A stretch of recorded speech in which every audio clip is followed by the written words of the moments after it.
But up next is the Minnesota Golden Gophers. 6 wins in the last 2 years combined. Then last year alone, Jerry Kill brought 6 wins for his team. He's known as a guy who very slowly rebuilds programs, and sure enough, Rack, this is his 3rd year, a chance for a nice step forward. Yeah, history definitely on the side for Minnesota and Jerry Kill. He's got a system, a way that he's built programs in the past. It'll be interesting to see if we start to see some of those flourish this year. Let's check in Chicago with Jerry Kill. We're really excited at the University of Minnesota and the direction that we're going. It's a great time for us. I think it all started back and when we got the opportunity to go to the bowl game and play Texas Tech, and we had a great experience there and spent a lot of good time with our student athletes, and our kids handled themselves well. We came up a little short in the game, but we played more like we want to play at the University of Minnesota, very physical and hard-nosed football, and probably the first time we'd been healthy all year. And I think the kids took the momentum out of the bowl game, took it on to the off-season, did an outstanding job in the off-season, getting bigger, stronger, and faster, and went into spring ball, felt like we had our best spring ball. We had the largest crowd at our spring scrimmage since Coach Holtz was there, so the enthusiasm's great. And I just think our kids have come together over the 2 years. And, you know, we've kind of, as a coaching staff, our coaching staff's been together for a long time. I think we're the longest tenured coaching staff in the country. Our academic people, our strength program, we've all stayed there over the last 2 years, and that's part of the building blocks or the foundation of our program. So we're excited about the direction. You know, our administration's done a great job. We just presented to the Board of Regents a project that's $190 million to improve our facilities, and we're moving forward on that, and that's a tremendous thing for our football program. So the commitment and the direction we're headed at the University of Minnesota is good, and we're excited about this season, and I'm looking forward to seeing this team. Each year, each team's different, and this team's certainly approach is much different than we have been the last 2 years. We got better a year ago, and I look forward to seeing us get better this year. So with that, any questions? Go ahead and raise your hands high. We'll get mics over to you. We have our first one over here, stage right, all the way in the back.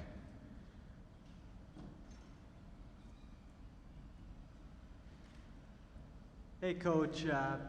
You look around this conference, a lot of teams have uncertainty at quarterback.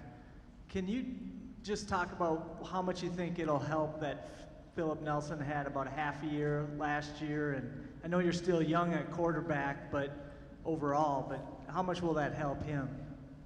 Well, I think we pulled the red shirt off Philip in the middle of the year, and he certainly played played valuable time for us in the last 6 ball games and did very well. And it was a great growing process for him. I think it leads us in to this season where we're not trying to break somebody in.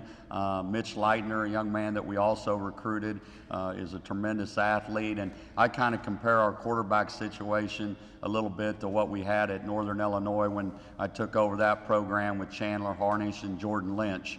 And I feel like we're kind of in that area, and also with a young man named Chris Strevler from this area. So we feel good about our quarterback situation, and we feel like that's going to be a strength down the road here.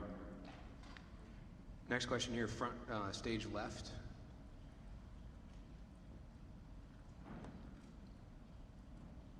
Coach, could you just, more importantly than football, how's your health? Well, I'm doing great. I appreciate you asking, and things are going great for me, and I've got a great doctor that is a specialist in epilepsy, and I've been doing great. Looking forward to the season, and I feel like I'm in. I may not look it, but I feel like I'm in the best shape of my life. So I'm looking forward to the season. Again, raise your hands high so we can see them. We'll get a mic over to you right away.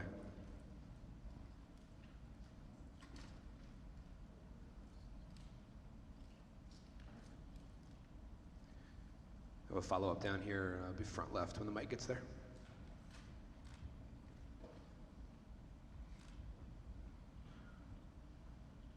Coach, the NCAA is under fire with a lawsuit, obviously the Ed O'Bannon lawsuit. Now current players have joined, including 2 from your team. Have you had any interaction with your players about that? Is that something you're just going to stay away from? How do you handle that? Well, I've had a little bit of interaction. I'm not, I get locked in my own little world, and I don't understand all the things that are going on with that case. Right now it's an NCAA issue, and I think we live in a country where everybody's got their rights and so forth. So, I think just let the process run its course. And we've got a lot of things, a lot of discussions in college football right now about a lot of issues, but that's one of them. And it's an NCAA issue, and that's how we're approaching it. I believe we have a question all the way backstage left, Coach. Ben Warble from Fox Sports. Coach, I know it's not this year, but starting next year, I think for the next 3 seasons, you guys end the season playing in Wisconsin. I know how much that rivalry means to you. Just talk about what it would be like to finish the season playing such a long-time rival with Wisconsin. Well, I think, the great thing about our rivalry with Wisconsin is, it's history, and that's what football is all about. And certainly at the end of the year, it's a tremendous game for both schools, and it's an exciting time. And the great thing about the Big Ten is all the rivalry games that we have, and I say we play a lot of bowl games within our system, so to speak. So it'll be an exciting time, and what I'm excited about, I think our football team's getting better, and that always makes rivalries a lot more important. So that's our where we're at with that. Our next question all the way in the back, stage right, and then we'll come back down to the front. Coach, Donnell Kirkwood is here. Just wondering what distinguishes him as a running back, and how much did it mean to you guys to see him emerge last year? Well, I think if you go back through the history of not only where I've coached before, but even with the Minnesota Gophers, is that we've always had great running backs. And, Donnell certainly has emerged with Roderick Williams and big, strong, physical backs, and that's kind of who we are, and that's who we want to be. So he's done a great job not only on the field, but he's done a great job with leadership with our younger players, and has been a part of a group of kids that have really changed the culture and the character in our program. So I'm very pleased with his efforts, and I expect a great year out of Donnell. Next question is toward the front, stage left. Coach Kill, I see you have a very interesting out-of-conference schedule this year. You play 3 West Coast teams. Just wondering how your kids felt about playing games like that this year, and then what are your future out-of-conference plans as far as scheduling goes? Kind of help. I didn't understand the first part of that. You play 3 teams from the West Coast, Yep. San Jose State, New Mexico State, and UNLV. I was just wondering how your kids felt about playing interesting games like that. Those are pretty out of the ordinary. Well, I think, and if you look at our schedule over the next couple years, our schedule is very difficult. But we really, as a program right now, where we're at is every game's important to us. We try to get better, every day, every week, and we're moving forward with our program. So I think with us right now, schedules and 9 games and 10 games and out of season scheduling is we're going to play who's put in front of us. I mean, that's pretty much the way it is. I'm more worried about our football program and our football team just getting better and playing well, and the rest will take care of itself. Floor is open for questions.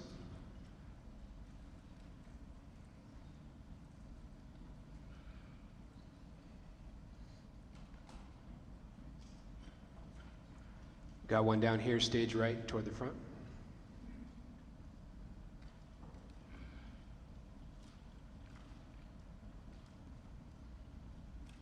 Hi, Coach. Could you talk about Zach Ebbing and what he's brought to the table, kind of coalescing the offensive line and what that unit might look like this year? Talking about Zach Epping? Yes. Zach's a young man that, as I look through my coaching career and the successes we've had as a coaching staff, we've had offensive linemen like Zach, and Zach is a a hard-nosed, tough, physical young man, brings intensity every day. I used to talk about he's a kind of what I am, a hard hat, lunch pail type of guy that's going to come to work every day. And really, when I talk about the foundation of our program, it's kids like that, and that's who we want to be. And that's why I'm so excited about our season coming up, is that I think we're a very young team. We'll probably start maybe 1 or 2 seniors on offense, maybe 3 on defense, but it's a team that I don't think they know a whole lot better, and they've worked very hard, and we've got a lot of kids like Zach Epping that are very similar. So we're looking forward to that, and I think that will help us get where we want to go. Still time for several questions.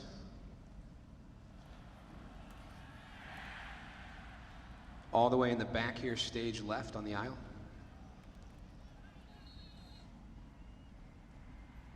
Hi, Jerry. Scott Docterman, Cedar Rapids Gazette. I had a question about the facilities at University of Minnesota. You have a tremendous stadium. We've seen pictures of your locker room there. But how would the practice facilities enhance what you're trying to do with the University of Minnesota's football program? I think the biggest thing in where we're at, and where our program wants to go, there's got to be a commitment at the top, and we certainly have that with President Kaler and our administration. And we just don't want to be average. We want to be the best and as good as we can be. And right now, we've got a beautiful stadium, a great place to play on Saturdays, but we have to improve our practice facilities, strength training, and academic facilities. And we're doing some great things academically. We're just kind of running out of space. So this is a critical project for us, and I commend Norwood and his team and our president moving it forward. And our plans to have one of the best indoor facilities all college football, and we don't want to do it halfway. So we're excited about it, and it's great to be moving forward, and it certainly helps you in the recruiting process and where we want to go with the football program at the University of Minnesota. We have time for 1 or 2 more. I believe we have one in the back here, stage right. Coach, what was your take on yesterday's scuttlebutt that the Jadeveon Clowney hit would have been illegal and he might have been ejected if that were under the new targeting rules? Well, I think the biggest thing, and I think all the coaches, and I just recently spoke at the state of Alabama, and I spoke, I had a tape of fundamentals and teaching fundamentals, and I think when you have things happen in college football and you have concussions and things of that nature, there's a huge amount of awareness to make sure we teach the fundamentals. And so I think we're all in the safety of the kids in football. We have a great game. It's a game that's physical, but I think we all as coaches, we have to take our responsibility to make sure that we're teaching the proper fundamentals.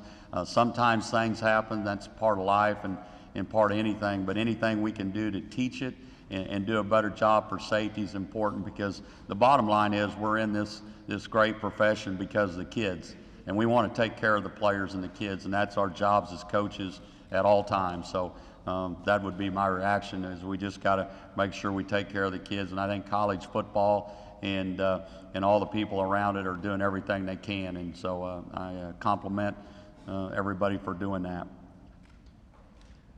That's all the time we have for Coach Kill. Appreciate you being on the podium. Thank you. Last year was the second year for Jerry Kill, and you remember it started off with a bang, that triple OT win against UNLV on the road. Then they won their next 3 non-conference games, sitting 4-0, perfect through their non-conference. Then it was a struggle, though they did eventually have enough wins to win to get into the Meineke Car Care Bowl of Texas.